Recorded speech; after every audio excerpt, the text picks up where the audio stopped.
And this time we are getting closer home, right? We are talking about a homemade character and one of our favorite filmmakers in India. It's philosophically rich and very layered, and yet told in a fun and theatrical way, making for a very good watch.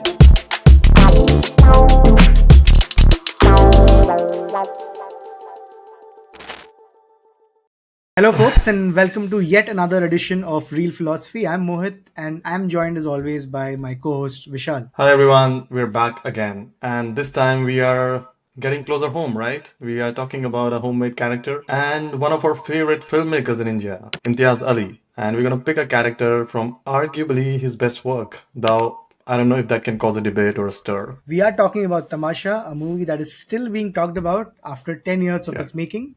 And rightly so, right? It's philosophically rich and very layered, and yet told in a fun and theatrical way, making for a very good watch. Yeah, but didn't do well at the box office, did it? It had like a stellar cast of Ranbir, Deepika, music, A.R. Rahman, Imtiaz Ali direction. It had everything, all the ingredients to brew something special. Absolutely. But again, before we dive in, let's give our viewers a roadmap of today's Yeah. philosophical journey, right? We'll be exploring about Ved Vardhan Sahni, right, who's the protagonist, played by Ranbir Kapoor, and we'll be talking about him through three main philosophical lenses: Seneca's views on the shortness of time, then Carl Rogers' theory of self, and Rousseau's educational philosophy. Mhm.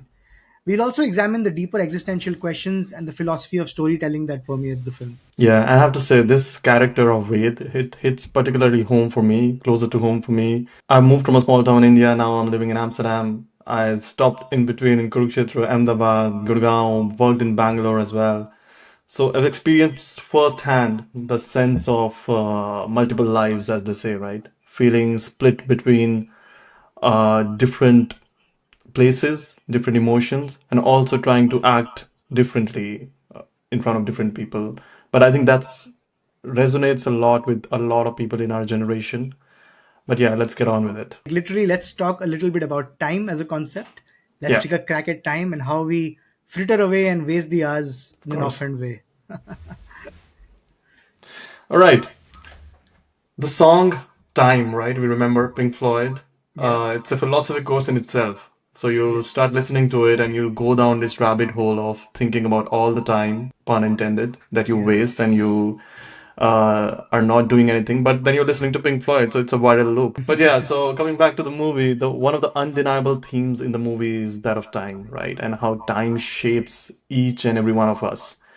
But the way time has changed with the character is almost palpable. No doubt, like who we see in Corsica and who we see in that socials in House Delhi, I think poles apart both Yeah. the two guys, right? And I feel time has taken its toll, like they say on our storyteller.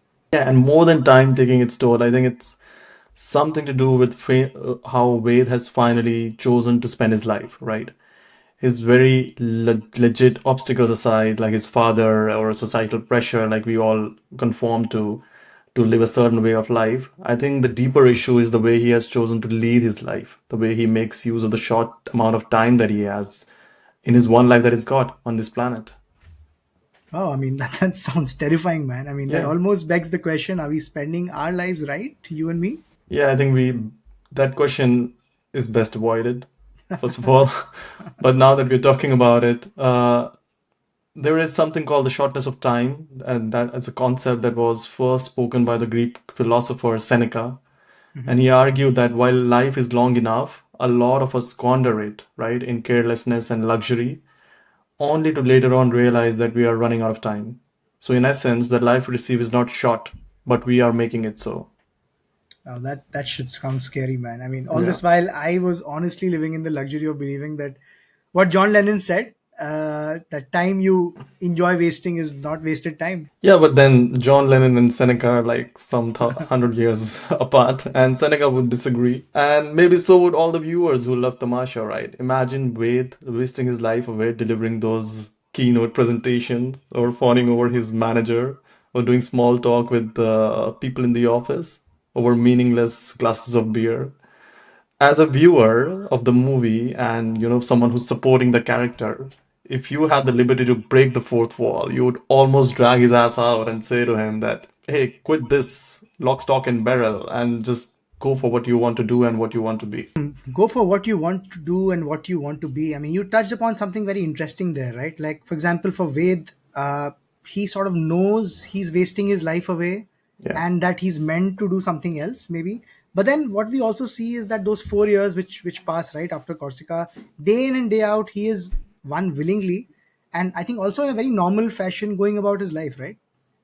Yeah, and this connects directly to Sartre's concept of bad faith, the self-deception where we deny our fundamental freedom and authenticity. He's living in bad faith, right? He's convincing himself that his corporate existence of presentations is what he wants, while suppressing his authentic desire to create and tell stories is what he wants to do. Right. I mean, that takes me back to that scene where we see Wade's morning routine, right? The mechanical movements, the repetitive Yeah, actions. That I think illustrates this perfectly, what you just said. It's what I think Heidegger would call fallenness or inauthentic existence, where we're yeah, absorbed in routines without, I think, genuine engagement with them. yeah, that's correct. And the real conflict, I think, lies in the way sees himself in the present. And the fact that he's not in tune with who he really wants to be. Okay. Sounds like, I think, the right segue to get into Carl Rogers' theory of self. Yeah, I'll take it away then. Cool. So I think Carl Rogers was one of the most important psychologists of the 20th century, and he focused heavily on humanistic psychology. He gave rise to something called as the theory of self, which consists of the individual's perception and beliefs about themselves. These Hmm. include their abilities, their attitudes, their values, and he believed that individuals strive for something called as congruence between their self-concept and their actual experience. Okay, so in case of Wade, this self-concept is him being a storyteller that he wants to be from his childhood and being a more creative person in general. But his actual experience is leading him to the other end of the spectrum, which is working in a corporate office and giving presentations about, I don't know Exactly, what. exactly. Yeah, I don't know what either. Exactly. I mean, but again, Rogers has the answer to that, right? Rogers says that there are three parts of the self concept. If you were to dig a little deeper into this, first is called the self image. This is self image is how one perceives themselves in the current moment. And Hmm. again, for the viewers, Ved's self image would be him seeing himself as a corporate employee, and to the Yeah, extent of him wanting to climb that proverbial corporate ladder as well. That's his self image at that point of time. But his yeah, ideal self is the person who he aspires to be.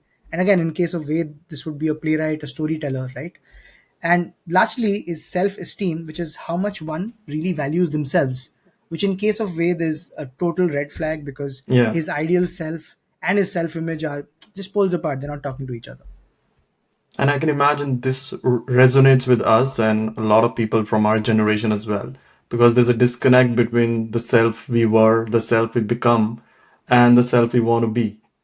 But specific to the movie, do you recall the bit in the movie where the auto driver, the singer, he Yeah, tells yeah. Wade of his aspirations to become like a singer in the future or maybe in the past? It seems that the poor fellow's ideal self and self-image will always be in a conflict.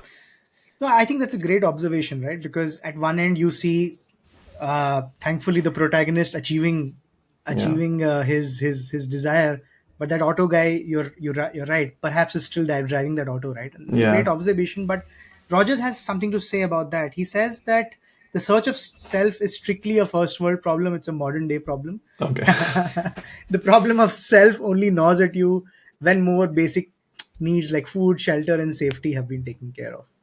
And this closely relates to the topic that we've read, at least in our B school and maybe even in economics, right? The Maslow's hierarchy of needs, Yeah.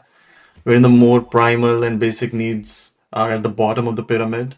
And once you keep on going up, and then at the top, there's something called self-actualization. Correct, correct. Absolutely. See, Ved has all the comforts in life, right? A job that pays, a rich parent, and a caring girlfriend, a loving girlfriend, Tara, who is head over heels in love with him, right?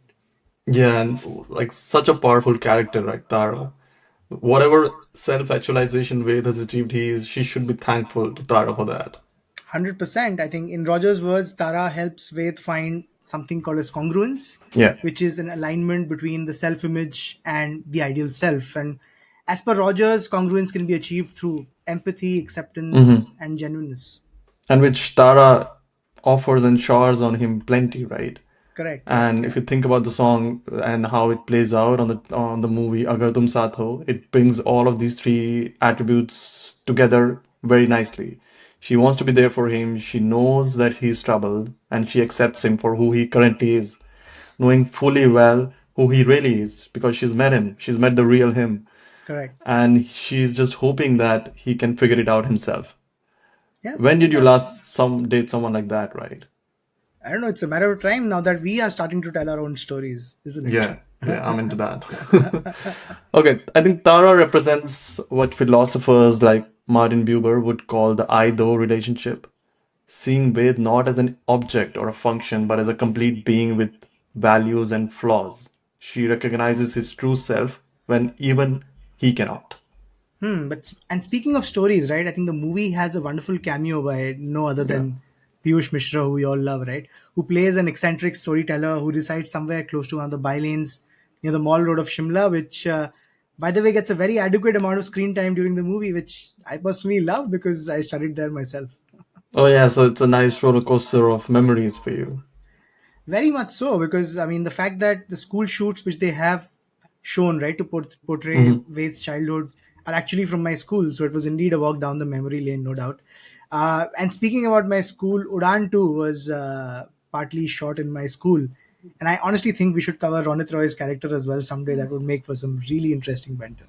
Oh my God, Ronit Roy and Bhairav Singh, and they did name him right, right? Yeah, It Beres. just it evokes so much disgust and fear. And after watching that movie, I'm like almost really thankful for my upbringing.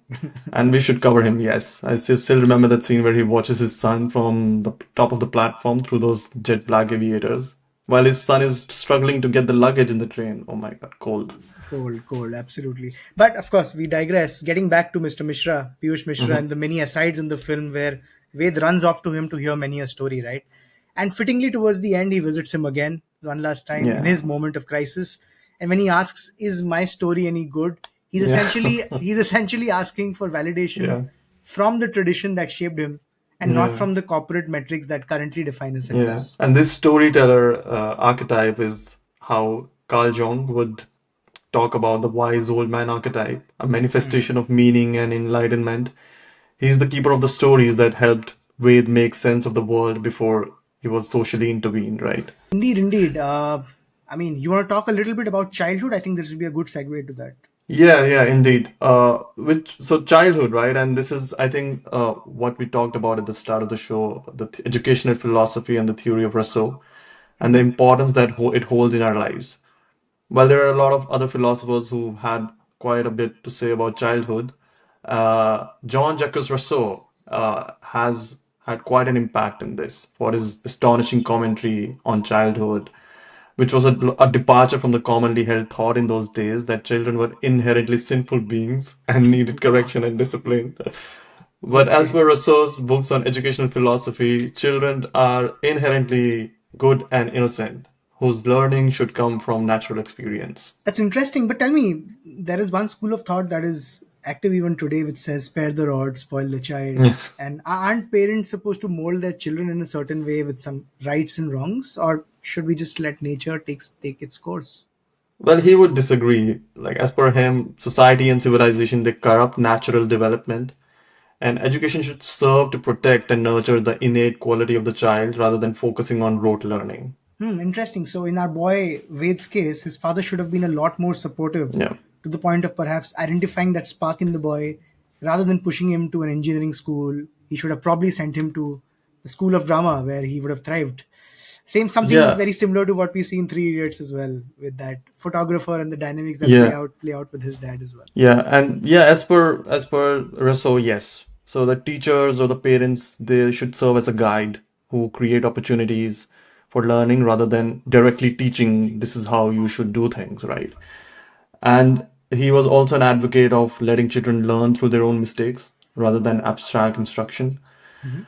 Again, you we connect with this now, right? After like 30 years of going through the same motions, we now see how this is useful. And thankfully, a lot of people now are adopting this as well. Less so in India, but you see it across the world that people are now buying into this theory of, let children learn on their own and don't be always standing with a carrot and a stick with them. Yeah, I'm into that. That's Yeah. fascinating. But again, let's delve into some of the other aspects of the movie. We can't speak of Tamasha and not talk about A.R. Rahman. I mean, especially that song "Agar Tum Saath Ho." What a masterpiece that is. Yeah, and not the music. It's just not the music, right? And it's just not the lyrics. They can be pulled apart. It's a combination. It's the lyrics, the music, the cinematography. It's easily one of the favorite songs of not just me, a lot of other people. Absolutely, and again, that reminds me of this crazy fan theory that I was reading somewhere, which had a bit of a Fight Club esque ring to it. It Okay. says that, as per this theory, Tara doesn't exist, and that she is just his inner voice, that voice which finally gets him out of his drudgery, Yeah. or out of his misery. And that line in that song, especially, which says, "Tum saath ho ya na ho, kya farak hai, berang thi zindagi, berang hai," which I think is an indication, or as per the theory, is an indication of him lamenting that it doesn't matter whether his soul is with him or not with him, because nothing matters anymore. The fact that life was soulless before, it will continue to be so. Wow, this is fascinating. Like Reddits and subreddits have, and all of these Yeah, platforms, they have the best theories. I don't know absolutely. how people, where people, and the good thing, and I don't know, good thing that's what makes the movie a cult is. Even now, people are talking about it in all of these forums, right? But yeah, Absolutely. this one is fascinating. The other thing that might be obvious, but we can should still talk about, is that the movie itself is called Tamasha, which is like a form of a folk theater or a spectacle, right? It suggests that life is a tamasha and as a performance. And the philosopher Paul Ricoeur developed the concept of narrative identity and the idea that we understand ourselves through the stories we tell about ourselves. Ved, in his case, in the movie, he has abandoned his own story to live a narrative imposed by society, No, right? that's a great observation. And I mean, talking about stories and about how so many stories are being told in the movie, the one particular type of stories that I really loved are the role plays that they do, right? The fact Yeah. that the movie starts with one in Corsica and technically ends with one when Ved meets Tara in Tokyo, right?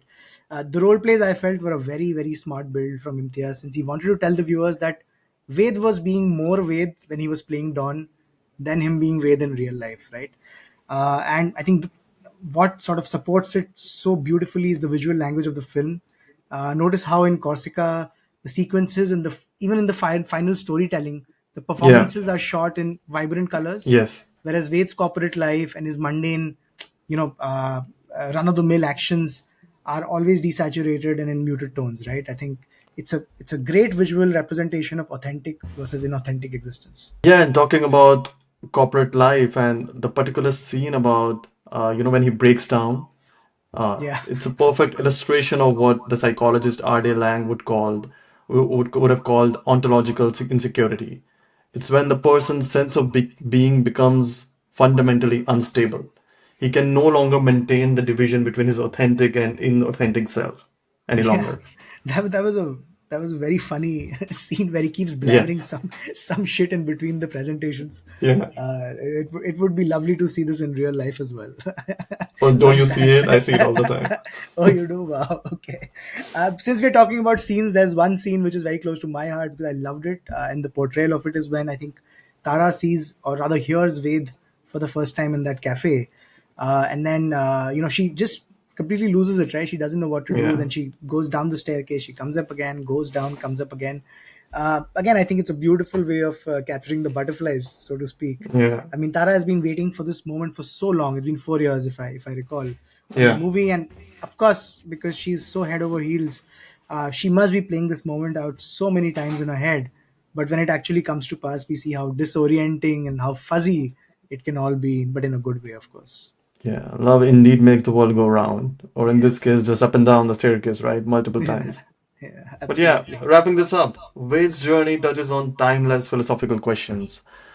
How do we live authentically in a world that pushes us towards conformity and mediocrity? How do we reclaim our essential nature when we've spent years suppressing it?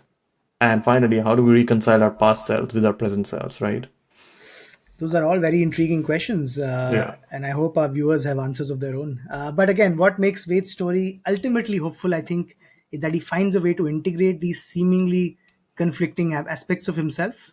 He doesn't abandon modern life entirely to become a hermit in the mountains, but he yeah. finds a way to bring his authentic storytelling self into dialogue with contemporary reality. And a reality which is both contemporary and beautiful. But he lucks out as well, but because he meets Tara, right?